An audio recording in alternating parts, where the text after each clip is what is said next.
Bismillahirrahmanirrahim. Assalamualaikum warahmatullahi wabarakatuh. Bismillahirrahmanirrahim. Alhamdulillahirabbil alamin. Assalatu wassalamu ala asrofil anbiya wal mursalin wa ala alihi wa ashabihi ajmain. Amma ba'du. Qala Allah Ta'ala fil Qur'anil Karim, a'udzu billahi minasy syaithanir rajim. Innal ladzina amanu wa hajaru wa jahadu fi sabilillahi wal ladzina awaw wa nasaru ulaika ba'duhum awliya'u ba'd. Ila akhir ayat. Sadaqallahul adzim. Ibu-ibu dan bapak-bapak jamaah pengajian Ahad pagi Islamic Center Madiun rahimakumullah, semoga kita selalu dirahmati oleh Allah Subhanahu wa Ta'ala. Kita panjatkan rasa syukur kita kehadirat Allah atas segala limpahan rahmat taufik dan hidayahnya. Sampai saat ini kita masih diberikan kesempatan oleh Allah untuk bersama-sama menambah, memperluas wawasan keberagaman kita lewat majelis pengajian Ahad pagi ini. Salawat serta salam semoga selalu dilimpahkan kepada junjungan kita Nabi Muhammad Sallallahu Alaihi Wasallam. Ibu-ibu dan bapak-bapak, seperti yang telah disampaikan oleh Bapak pembawa acara, pagi ini saya itu ngijoli, mestinya bukan saya, tapi karena beliau tidak bisa hadir, akhirnya kula dipun dawuhi sowan. Ya alhamdulillah nih, pas betul wonten sana. Ya, timun kumpuk di Jogo Imbu. Ini pendekan rawuh menika lagi musala panjenengan saking dalem sampun membayangkan menapa ingkang badhepun sikaken saling sampun rawuh dateng mriki perkese gawe onek. Saya onek. Nganggur nanti rane pancen sampun ate sowan. Para ibu, para bapak, lan ugi kula yakin sepekan kemarin atau 2 pekan kemarin tema yang dibahas itu mesti Muharram.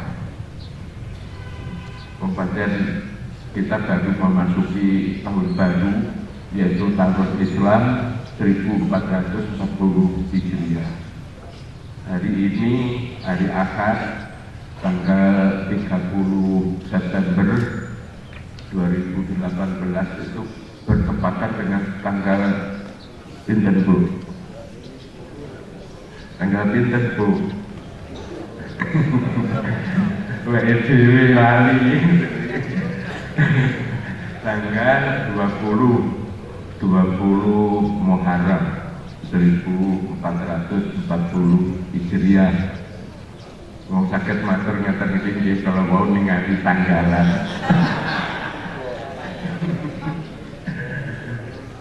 Oleh karena itu pembicaraan kita pagi hari ini masih sekitar ini, 1 Muharram, sekitar tahun baru 1440 Hijriah. Kata banyak orang ketika kita merayakan pergantian tahun atau mungkin juga ulang tahun perkawinan atau ulang tahun kelahiran, itu paling tidak ada 2 perasaan yang menghigapi diri kita, yaitu seneng lan susah. Seneng, soalnya kita masih diberikan oleh Allah kesempatan untuk hidup di pergantian tahun itu.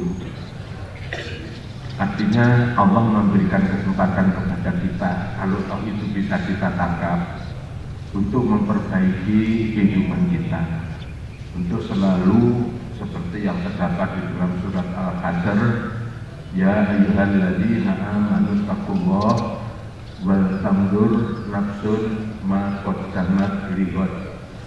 Jadi kita masih diberi kesempatan menjenguk masa depan, dan masa depan itu akan kita jadikan lebih baik dari yang kemarin. Oleh karena itu kita diperintahkan oleh Al-Quran untuk selalu menengok ke belakang. Kekuwi angel. Wong Jawa ngarani tulen kisahmu. Kuwi angel. Wong dikake dhewe kok kon nyawamu boten ketemu betapa sulitnya kita itu untuk melakukan introspeksi, betapa sulitnya kita itu untuk mawas diri. Padahal itu penting untuk kebaikan masa depan kita. Oleh karena itu kegembiraan kita masih diberikan kesempatan, masih dibarengi dengan kesulitan. Bagaimana kita melihat ke belakang kemarin itu kebaikan masa depan kita. Yang kedua, kita juga susah. Kita sudah hampir mendekati batasnya yang kita tidak tahu. Apakah masih jauh atau sudah dekat? Seandainya kita tahu bahwa batas itu sudah dekat, mestinya kita toto-toto.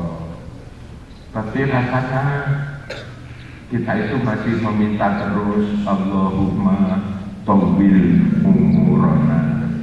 Tuhan, panjangkan umur saya. Repot. Oleh karena itu, kita tidak perlu banyak berpikir tentang bunga kalau susah. Toh dua-duanya adalah rangkaian hidup kita. Mungkin merah bunga ya susah, merah susah ya bunga. Yang antara ini susah kalau bunga kuwi napa niku? Ya kuwi ya merah susah ya bunga, merah bunga ya susah. Itu biasanya sikap atau perasaan yang muncul ketika pergantian tahun seperti ini, atau mungkin Syawal selesai kita puasa, atau mungkin hari ulang tahun perkawinan, ulang tahun kelahiran. Itu dua sikap yang muncul dalam diri kita. Nah, itu dari bapak-bapak yang saya hormati. Tapi yang jelas bahwa peristiwa hijrahnya Nabi Muhammad SAW sudah disepakati oleh sejarah sebagai titik awal daripada perhitungan kalender Islam. Walaupun sebetulnya kalau kita lihat peristiwanya sendiri, maka sebetulnya hijrahnya Nabi itu tidak terjadi di bulan Muharram. Hijrahnya Nabi itu terjadi di bulan Rabiul Awal, bertepatan dengan hari kelahiran beliau, tanggal 12 Rabiul Awal. Kapan? Ya dihitung dari tahun hijrah itu. Kapan tahun hijrah diperhitungkan? Ya sudah ketika Kanjeng Nabi wis itu ditentukan oleh Umar bin Khattab pada waktu beliau menjadi khalifah.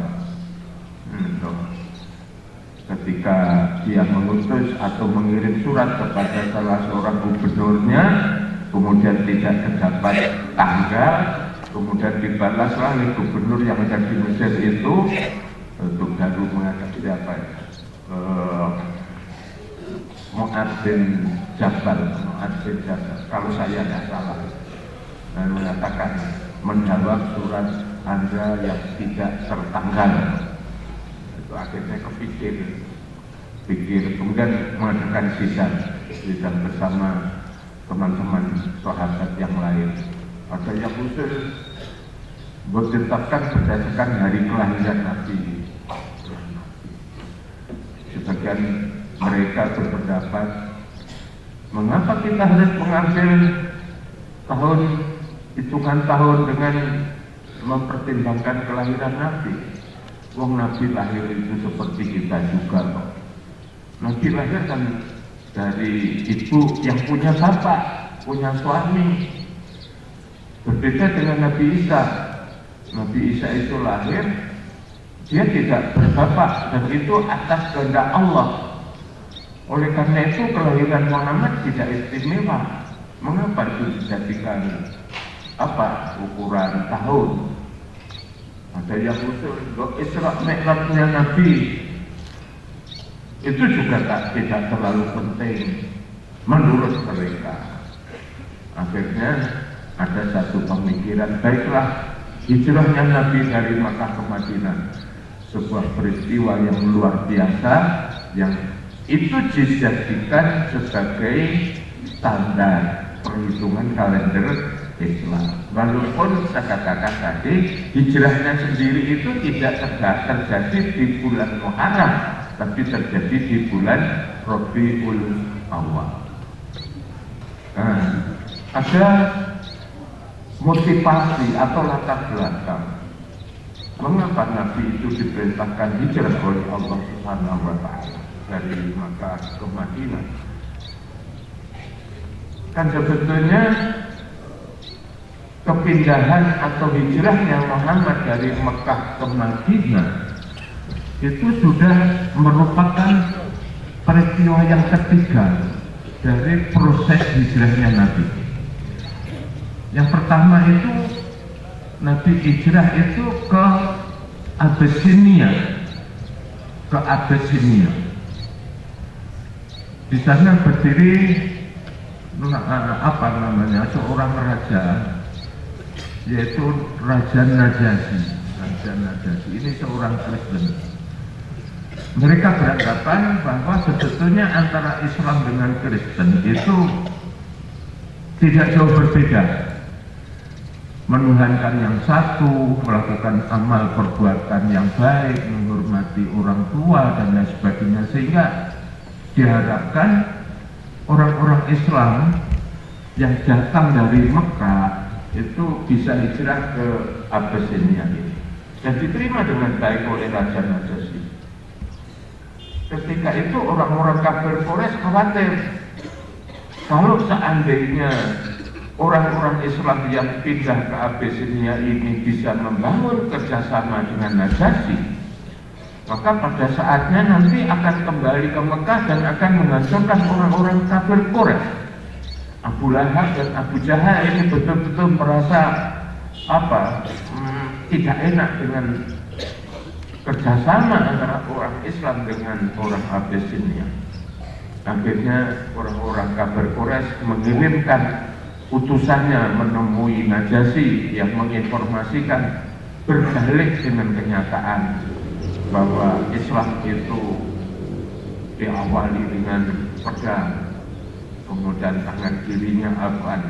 Pokoknya seperti yang sementara kemarin itu kita tangkap tentang Islam. Dan akhirnya apa? Akhirnya orang-orang Islam diusir oleh Raja Najasyi. Ini hijrah yang pertama. Kemudian hijrah yang kedua di Taif. Taif itu kalau tidak salah wilayah antara Makkah dan Madinah. Jadi di tengah-tengah, kalau misalnya Bapak berangkat dari Makkah menuju ke Madinah, maka kita akan melewati wilayah yang namanya Taif ini. Belok ke kanan sedikit dari jalan dari Makkah ke Madinah. Tapi justru di sana orang-orang Taif menolak, bahkan Nabi sendiri sempat disakiti oleh orang-orang Taif. Dan barulah perpindahannya ketika itu ke Madinah. Itu pun setelah terjadi apa yang disebut dengan perjanjian Aqabah. Perjanjian Aqabah. Perjanjian Aqabah ini terjadi ketika orang-orang Madinah yang terdiri dari dua suku besar. Di Madinah itu terdapat dua suku besar, yaitu suku Aus dan Khazraj. Bani Aus dan Bani Khazraj. Dua-duanya ini gelut terus ini. Bani Aus dan Khazraj ini gelut terus. Ketika berhadapan antara satu dengan yang lainnya, itu dia mencari pendukung. Satu saat Bani Aus itu ketemu dengan orang Yahudi, Bani Koinukok. Bani Koinukok itu orang Yahudi itu. Suatu saat dia akan bergabung untuk menyerang Bani Khazraj. Bani Khazraj ketika bisa berhubungan dengan orang-orang Mekah, maka akan menyerang Bani Aus. Nah ini oleh Muhammad sebelum Nabi Muhammad hijrah diupayakan untuk bersatu, Bani Aus dan Bani Khazraj, dan ketika dia menunaikan ibadah haji ketemu di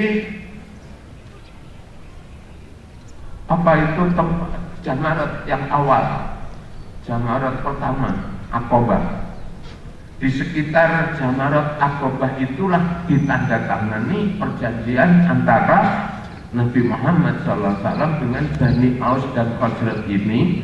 Ada 5 poin yang harus disepakati antara Muhammad dengan Bani Aus dan Khazraj. Misalnya apa? Allah tusyriku billah, yaitu tidak syirik kepada Allah Subhanahu wa Ta'ala. Kemudian Allah tasraku, tidak mencuri, tahzanu, dan tidak zina. Ada 5 kalau kesukaan paling tidak ini. Jadi syirik, tidak mencuri, tidak zina, tidak membunuh, wala taqtulu auladakum, tidak membunuh anak-anak kamu. Itu karena memang membunuh anak perempuan khususnya. Tentu kalau kita baca tafsirnya Pak Hamka di Al-Azhar itu, kebiasaan mereka membunuh anak. Tunjuk saya begitu, kalau ada ibu sudah hamil dan akan melahirkan, itu oleh suaminya diajak ke Tegalan. Ya kira-kira Tegalan artinya tempat. Kemudian di sana sudah dibuat lubang, ada lubang. Kalau sekiranya nanti melahirkan anak itu, anak perempuan, itu ya terus langsung dileboknya yang kelubangan tadi, diuruknya sudah selesai. Tapi kalau anaknya laki-laki ya segera dibawa pulang untuk dipelihara dengan sebaik-baiknya. Itu menjadi salah satu bagian dari perjanjian Aqabah. Nah, berdasarkan perjanjian Aqabah inilah maka ketika Muhammad merencanakan hijrah dari Makkah ke Madinah, maka Bani Aus dan Bani Khazraj ini sangat menunggu kehadiran Muhammad di Madinah. Ini latar belakang pertama tentang hijrahnya Nabi Muhammad Sallallahu Alaihi Wasallam dari Makkah ke Madinah. Kemudian yang kedua, ibu dan bapak, ibarat orang menanam. Mekah itu memang gersang, sulit untuk ditanami tanaman iman. Kasaran begitu. Jadi Makkah itu ibarat tanah, itu tanah yang gersang, yang sulit untuk ditanami iman. Bahkan ketika itu banyak gulma, gulma itu tumbuh-tumbuhan yang merusak tanaman asli yang ingin kita tanam. Akhirnya tumbuhnya gulma ini menjadikan tanaman iman itu menjadi mati. Apa ya? Salah satunya peristiwa yang menimpa kepada Muhammad, teror yang diberikan oleh orang-orang kafir kepada Muhammad, itu merupakan gulma yang luar biasa. Untung ada 2 sosok yang mendampingi beliau, istrinya Khadijah dan pamannya Abu Thalib. Istrinya Khadijah dan pamannya Abu Thalib. Tapi ketika dua-duanya ini sedo, yang pada saat itu disebut dengan Amul Husni, tahun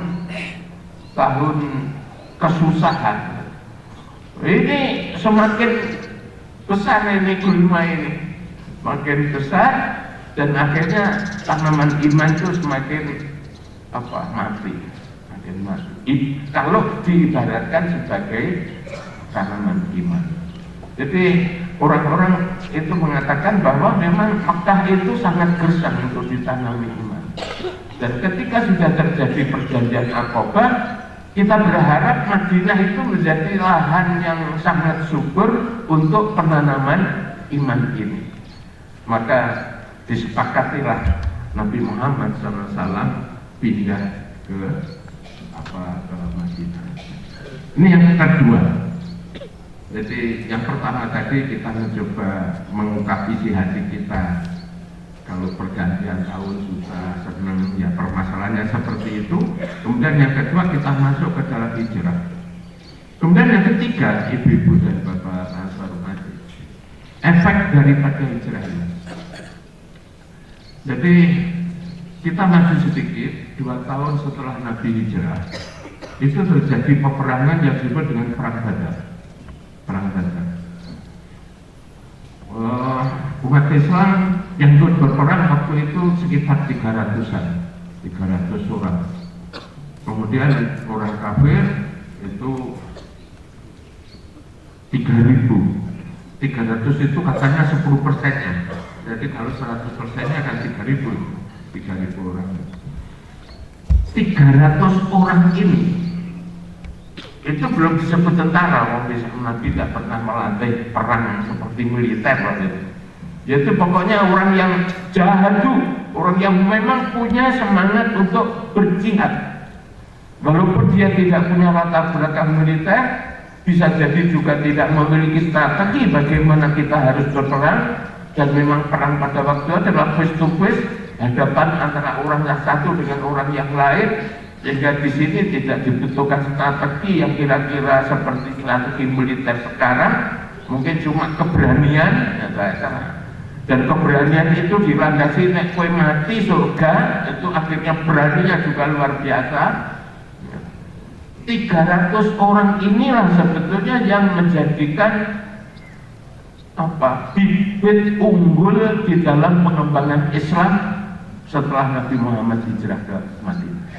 Saya katakan bibit unggul, jadi merupakan modal yang luar biasa. 300 orang ini di dalam sejarah mereka disebut dengan kaum muhajirin, orang-orang yang berhijrah dari Makkah ke Madinah. Dan setelah terjadi peperangan, 300 orang ini menang. Ini menjadikan negara-negara di sekitar itu terkejut. Dari Persia, Iran, juga dari Konstantinopel, dari wilayah barat di Italia, di Eropa, terkejut. Loh, Hijaz lagi ada kekuatan baru. Nah, gitu. Di Hijaz artinya di negara-negara Mekah, di Madinah, itu wilayah Hijaz itu sekarang sudah muncul kekuatan baru. Hati-hati, hanya 300 orang bisa mengalahkan 3.000 orang kafir Quraisy. Dan keberangkatan mereka ke Madinah itu kan sebetulnya kan luruh gitu. Mereka merasa dipecundangi oleh Muhammad ketika ditinggalkan dari Mekah, ditinggali Ali yang ada di rumah, sementara Muhammad itu nginap di Hotel Wasur itu. Itu kan gelo itu orang-orang kafir itu. Akhirnya kapan-kapan Pak kita Muhammad ke Madinah, 3.000 orang dikerahkan. Nah ini digambarkan ibu-ibu dan bapak-bapak di dalam surat Al-Anfal ayat 72 digambarkan. Bismillahirrahmanirrahim. Innal ladzina amanu wa hajaru wa jahadu. 300 orang tadi itu digambarkan dengan 3 sikap ini. Amanu, hajaru, wa jahadu. Jadi kalau begitu kita dapat mengambil sebuah gambaran. Wong sing mangkat hijrah itu tidak semua orang mau. Tidak sembarang orang berangkat, gitu loh. Betapa Nabi pada waktu itu berupaya memberikan motivasi kepada orang-orang yang sudah menyatakan asyhadu alla ilaha illallah wa asyhadu anna muhammadar rasulullah untuk berangkat hijrah. Bae orang gampang. Tidak semua orang yang sudah syahadat mau berangkat. Yang berangkat hanya orang-orang yang betul-betul amanu, dan itu jumlahnya tidak banyak. Pertimbangan mereka banyak itu. Laku duwe bojo, duwe omah, aku ndek gawean, badanku akeh. Ini menjadikan pertimbangan saya berangkat apa tidak. Kalau misalnya orang itu betul-betul iman, maka dia tidak mempertimbangkan anak, tidak mempertimbangkan istri, tidak mempertimbangkan kekayaan. Seperti yang dilakukan oleh Abdurrahman bin Auf, salah satu dari pejuang yang amanu, Abdurrahman bin Auf. Itu seorang saudagar, sugih di Makkah. Motivasi Rasulullah akhirnya tertanam pada dirinya, sehingga dia menawarkan kepada orang-orang di sini, siapa yang mau mengambil ini harta kekayaan saya ini? Siapa yang mengambil kekayaan? Saya berikan kepada kamu sebab saya akan meninggalkan Mekah. Derek Kanjeng Nabi hijrah datang Madinah. Jadi gambarannya itu menjadi jelas bahwa orang yang berangkat ke Madinah ikut hijrah itu adalah amanu.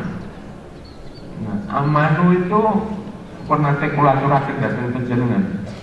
Bagaimana sebetulnya sikap orang yang beriman itu, orang yang tidak mangkrut tinggal. Innal ladzina qalu rabbunallahu tsumma istaqamu fala khaufun 'alaihim wala hum yahzanun. Surat Al-Aqaf ayat 14. Innal ladzina qalu, sungguhnya orang-orang yang mengatakan Allahu Rabbuna, Allah itu Tuhan kami, dengan tsumma istaqamu, kemudian beristiqomah, itu fala khaufun 'alaihim wala hum, sudah tidak ada rasa takut, sudah tidak ada rasa susah. Di hadapan sana ada Allah yang akan memberikan pertolongan kepada kita. Dia tidak khawatir menjadi miskin, kehilangan harta. Kadang-kadang Yusewu, aku kadang-kadang ingin melakukan sesuatu itu, kadang-kadang kita masih dibayangi dengan berbagai hal yang ada pada diri kita. Arep bayar zakat fitrah mawon, sing mung 2,5 kilo kali. Kuwi ning kono ki ana beras sing regane 12.500, ana beras regane 10.000, ana beras sing regane 8.000. Heran mandak di fitrah sing 8.000-an kae lho. Kuwi mung fitrah itu, burung ngetokne dhuwit sing jutaan.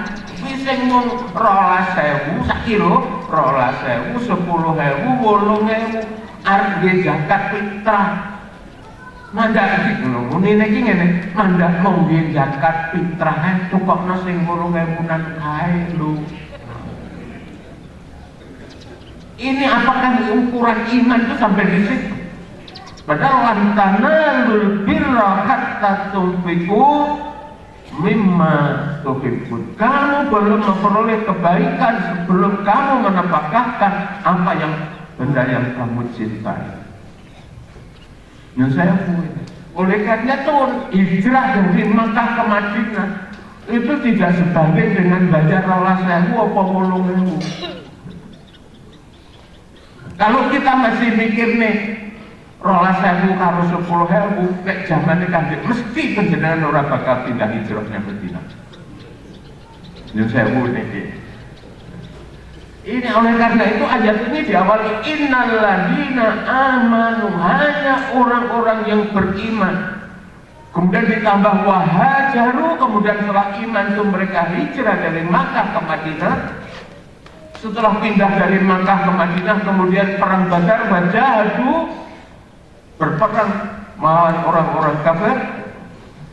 Inilah 300 orang yang menjadi modal, memiliki 3 sifat tadi: amanu, hajaru, wajahadu. Ini pada zaman Nabi. Lah saiki piye? Sekarang bagaimana? Salah seorang pakar bahasa dan spesialis bahasa Al-Quran, jadi yang dibahas, yang dikuasai itu adalah bahasa Arab Al-Quran, yang bernama Raghib Al-Isfahani. Panjenengan sering maos tafsiripun Pak Quraisy Al-Misbah. Ciri tafsir Al-Misbah itu setiap kalimat itu akan dikupas. Setiap kalimat itu akan dikupas. Jadi setelah diterjemahkan kemudian ditafsiri, Pak Quraisy akan menambahkan beberapa mufradat.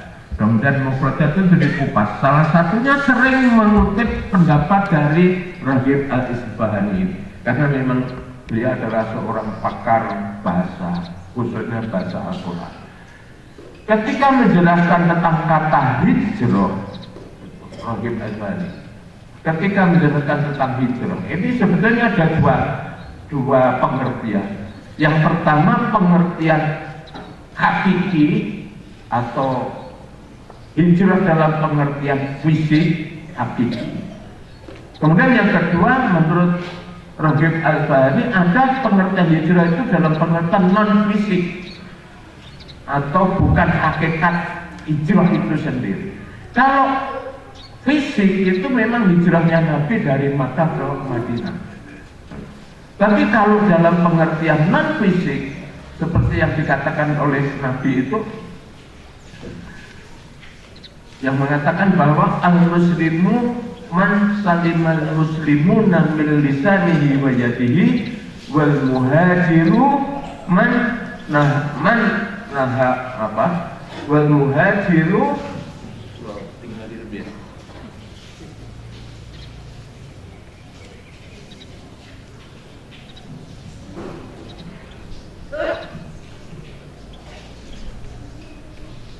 wal muhajiru hajara an nahawlah. Jadi hijrah dalam pengertian fisik itu hijrahnya Nabi dari Makkah ke Madinah. Nah, yang lain non fisik itu adalah hijrah dari sesuatu yang mendominasi diri kita. Dikatakan di sini meninggalkan dominasi syahwat, segala bentuk akhlak buruk serta dosa-dosa yang menuju kebaikan dan ridho Allah Subhanahu wa Ta'ala. Ini hijrah dalam pengertian non fisik. Atau dengan kata lain, kalau zaman Nabi hijrah dari Mekah ke Madinah, saiki awake dhewe niki sik kudu hijrah apa ora? Mestinya tetap, karena di sana ada innalladzina amanu wa hajaru wa jahadu. Ini syarat 3 kekuatan yang ada untuk berkembangnya Islam. Oleh karena itu, walaupun sudah berlangsung 14 abad yang lalu, kita yang sekarang hidup di abad ini tetap masih harus hijrah. Hijrah kita lewat apa? Yaitu yang dikatakan oleh Raghib Al-Isfahani, meninggalkan dominasi syahwat. Yang pertama, meninggalkan dominasi syahwat. Syahwat itu konotasinya negatif. Syahwat itu konotasinya negatif. Walaupun itu terdapat di dalam Quran. Misalnya zuyyina linnasi hubbus syahwat. Hubbus syahwat. Dihiasi manusia itu dengan cinta kepada syahwat. Syahwat. Sebetulnya syahwat itu sendiri netral. Tapi ketika syahwat ini dihubungkan dengan hawa nafsu, maka syahwat ini menjadi negatif, menjadi konotasinya negatif. Seorang laki-laki mencintai perempuan itu kan wajar. Seorang wanita mencintai laki-laki itu wajar. Tapi ketika kita mengekspresikan cinta kita,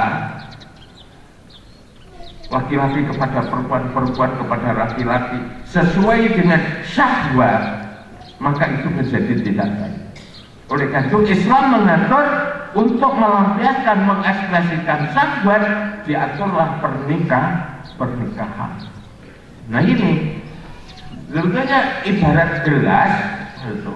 Syahwat itu seperti gelas, diseni ireng mungkin ya jadi kopi ireng, diseni putih jadi susu itu jadi putih, itu gelas. Air putih ya putih. Sekarang tinggal syahwat itu diisi oleh siapa? Kalau diisi oleh nafsu, maka yang terjadi adalah negatif. Tapi kalau syahwat diatur dengan ajaran yang betul, maka akan menjadi positif. Nah, hijrah kita ini adalah bagaimana kita mencoba meninggalkan dominasi syahwat. Dalam hidup ini, bagaimana kita mencoba yang mendominasi itu adalah petunjuk Al-Quran.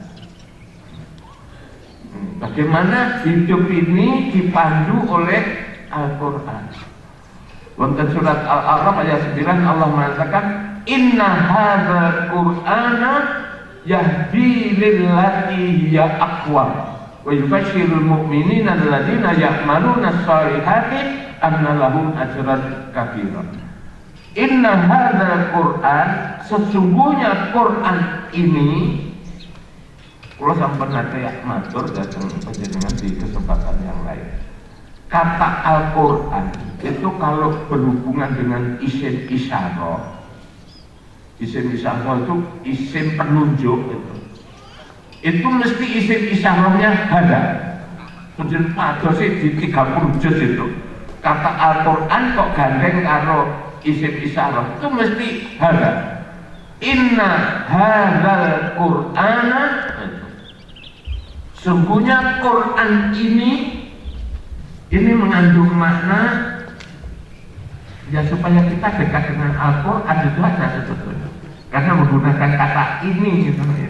Quran ini kira jadi gitu karena Quran itu berarti ada.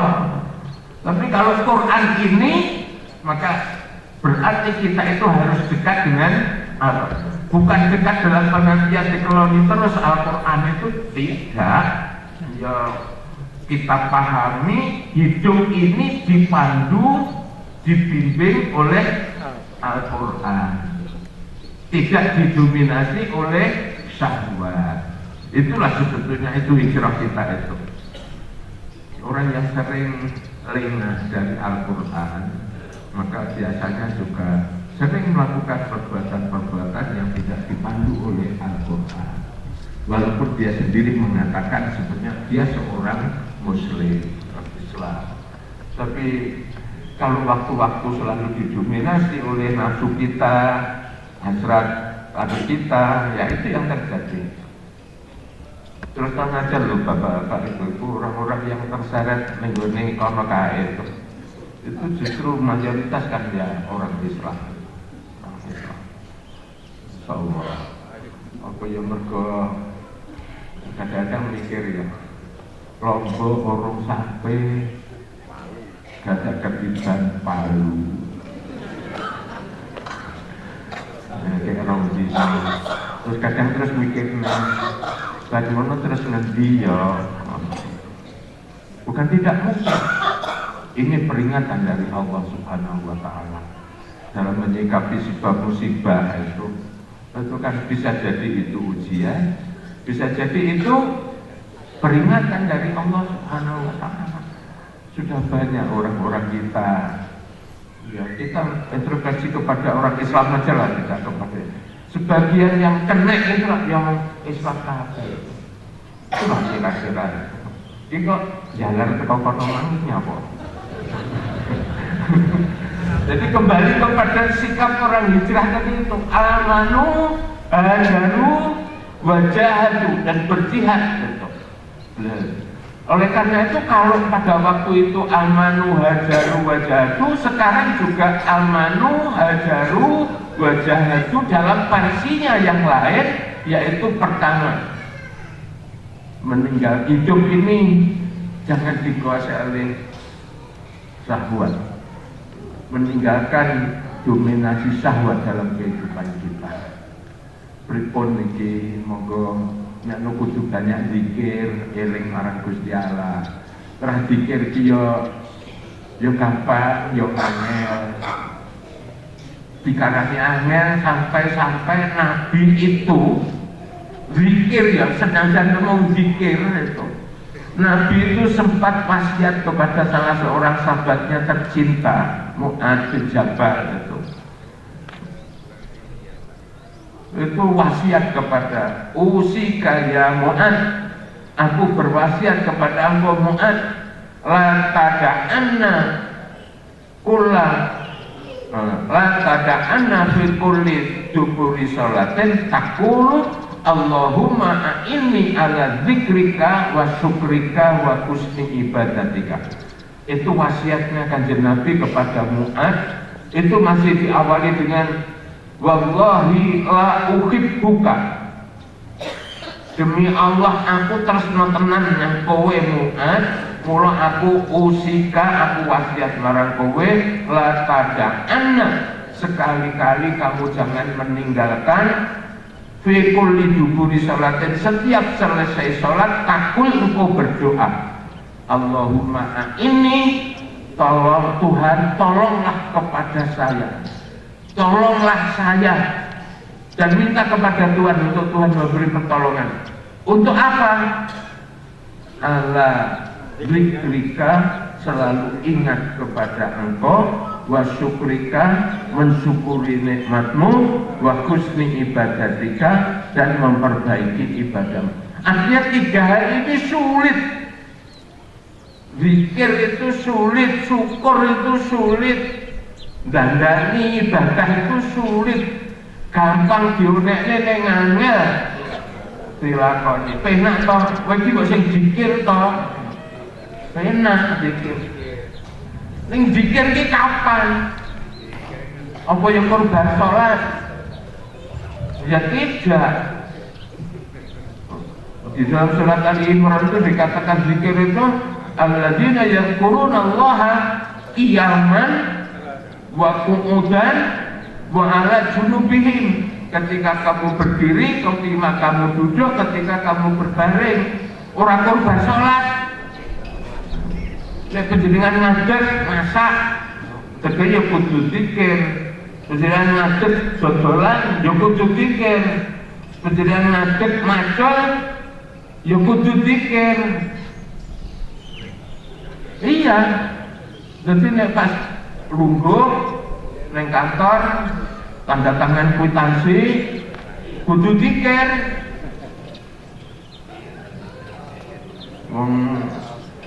Kwitansi regane tuku belanja regane mong 200.000, kwitansinya digawe 500.000. Loh, ini tuku 200 kok duitnya kwitansi ini nggih Pak, niku sing 300 mangke dipun.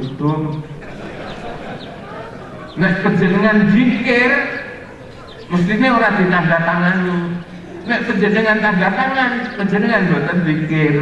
Pak ngono kan penake. Ya ngene iki sing akeh. Ini itu sulitnya itu. Jadi ketika kita meninggalkan dominasi syahwat, itu harapannya adalah kita dibimbing oleh Al-Quran. Al-Quran membimbing kepada kita. Bagaimana Al-Quran membimbing kita? Ya sinau Al-Quran. Sinaune piye? Yo ngene iki termasuk pengajian ngeten iki itu juga sinau Al-Qur'an. Nah ini. Jadi ketika mereka amanu wa hajaru wa jahadu, maka kita juga harus amanu wa hajaru wa jahadu. Iman, hijrah dari perbuatan-perbuatan yang mendominasi nafas kita, kemudian wajahadu untuk tetap berpegang teguh kepada ajaran Islam, itu juga tidak dalam pengertian perang dan lain sebagainya, karena sekarang sudah ada. Kemudian yang ketiga, yang berikutnya itu efek daripada hijrah ini. Ini dalam ayat diteruskan walladzina awau wa nasaru, dan orang-orang yang memberikan perlindungan, wa nasaru, dan orang-orang yang memberikan pertolongan. Siapa ini? Walladzina awau, orang-orang yang memberikan perlindungan, wa nasaru, dan orang-orang yang memberikan pertolongan. Siapa itu? Orang-orang Madinah, Bani Aus dan Bani Khazraj, yang memberikan perlindungan kepada saudara-saudaranya yang datang dari Mekah, dan memberikan pertolongan teman-temannya yang datang dari Mekah, sehingga orang-orang awau wa nasaru ini disebut dengan orang-orang Ansor. Sementara kita tadi cuma menggolongkan yaitu muhajir, orang yang pindah dari Mekah. Ansor adalah orang yang ada di Madinah. Di balik itu, bahwa orang yang hijrah itu punya sikap selalu amanu, hajaru, wajahatu. Sementara orang Madinah yang menolong kepada orang Mekah ada landasan sikap, yaitu awau wa nasaru, memberikan perlindungan dan memberikan pertolongan. Ini dibalik hijrah, bahwa sikap ini harus ada pada kita. Kalau kita memposisikan diri sebagai muhajir, maka sikap amanu wa hajaru wa jahadu harus ada pada kita. Tapi ketika kita memposisikan sebagai ansar, maka kita harus awau wa nasaru. Dan itu dibuktikan oleh Rasulullah ketika beliau memimpin di Madinah. Tadi kan ada salah seorang sahabat namanya Abdurrahman bin Auf. Dia tinggalkan kekayaannya, dia tinggalkan istrinya, dia tinggalkan rumahnya karena amanu, berangkat bersama Nabi. Nah, ayat ini disebutkan walladzina awau wa nasaru ulaika batun auliya'u ba'din. Antara kaum muhajirin dan kaum ansar itu oleh Nabi didekatkan. Aulia dari kata wali itu didekatkan, dipersaudarakan antara kaum ansar dengan kaum muhajirin, dipersaudarakan. Sampai-sampai persaudaraan ini berakibat kepada hukum waris. Hukum waris. Jadi salah seorang Ansor, Mu'adz bin Jabal itu, ketika dia diutus oleh Rasulullah untuk memimpin peperangan, ditanya oleh Rasulullah, Mu'adz, mengko nek peperangan wengko gek sahid, dadamu kita wani sapa? Saya berikan kepada Ali bin Abi Thalib, muhajir. Jadi sampai ke bawah waris, persaudaraan waris. Tapi setelah ayat waris di surat An-Nisa itu turun, maka perwarisan karena persaudaraan ini terhapus oleh ayat-ayat waris di dalam surat An-Nisa. Ini upaya Muhammad agar kaum Ansor dengan kaum Muhajirin itu bersatu padu di dalam menegakkan Islam. Kembali kepada contohnya Abdurrahman bin Auf tadi, itu kita tinggalkan, dia akhirnya ikut Nabi sampai di Madinah. dipertemukan, dipersaudarakan dengan kaum Ansor namanya Sa'ad bin Rabi'. Sa'ad bin Rabi'. Sa'ad bin Rabi' itu juga saudagar. Bandane wakeh. Bojone loro. Sering ketemu sama si Abdurrahman bin Auf ini, Mas Abdurrahman, Pak Sawang wis seminggu rong minggu iki sampeyan teko nang Madinah kene kok sik kurang rantum. Kira-kira ya. Apa didramatisasikan wong Jawa ngono. Ora mayit Jawa terahya apa Mekah nang Madinah ki rong duwe dulur, rong duwe kanca, dadi upama kluthah rantum ya memper. Nah si Sa'ad bin Rabi' itu yo kelas. Wis ngene Mas, aku ki ning Madinah kene ki mlebu wong sing sugih, bandaku ya akeh. Nek panjenengan purun kersa separuh bandaku tak caosne panjenengan. Nek terah panjenengan yo sik urung duwe bojo. Sing sitok kuwi ndi sing tak pilih, nek kok tak pilih kok tak pegate. Itu Sa'ad bin Rabi'. Sikap ini muncul karena memang dipersaudarakan oleh Rasulullah. Dipersaudarakan. Aulaika ba'dhum auliya'u ba'din. Dari orang Hajar, orang Muhajirin diperdekatkan. Itu ada istilahnya mu'akhad, jadi dipersaudarakan. Dari kata-kata akhwat, ikhwan, mu'akhad. Jadi persaudarakan. Apa kata Abdurrahman bin Auf? Mas Sa'ad, sudahlah. Apa nikmati kegembiraan yang telah diberikan Allah kepada Anda, kekayaan Anda, istri Anda, sudahlah rasakan. Rasa diparingi anakku. Kira-kira neng aku jaluk tulung yo. Apa Mas Abdurrahman? Aku sampai duduhi pasar. Pasar ini ngendi? Wah, kono cedek kene pasar. Belum sampai 1 bulan, kaleta bisnisnya Abdurrahman bin Auf itu muncul kembali. Belum 1 bulan dia sudah bisa kaya, nah, banyak uang karena berbisnis di pasar itu. Dan setelah itu dia sowan kepada Kanjeng Nabi, pamit Kanjeng Nabi, kula badhe imah-imah. Masa mau nggih bayar mahar apa? Jadi Kanjeng Nabi sing curiga ngono anak oke ini ujung-ujungan Nabi tak dibayar mahar apa. Lalu Abdurrahman bin Auf Nabi kula pun pakai kalih Mas Sa'ad dipun duduhi pasare mriku dan kula tempekan niki sewulan kula pun gadah niku nggih bayar mahar mawon pun cekap. Ini salah satu dari ulaika ba'dhum auliya'u ba'din. Jadi mempersatukan antara satu dengan yang lainnya sehingga terjadi persaudaraan yang baik antara kaum Ansor dan kaum Muhajirin. Ini juga hijrah.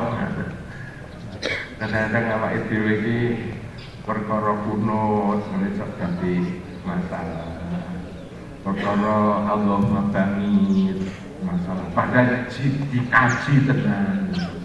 Ya ada hadisnya Allah mabangi jeneng wajah tu wajihan lillati fatara samawati wal ardh yo eneng. Maca bismillahirrahmanirrahim ning alhamdulillah yo eneng. Sing langsung alhamdulillah alamin yo eneng. Lah nek ora pengen nganggo bismillah yo ono bismillah.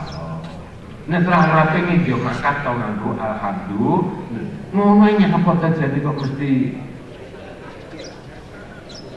Dan selanjutnya, oleh karena itu di dalam memperingati hijrah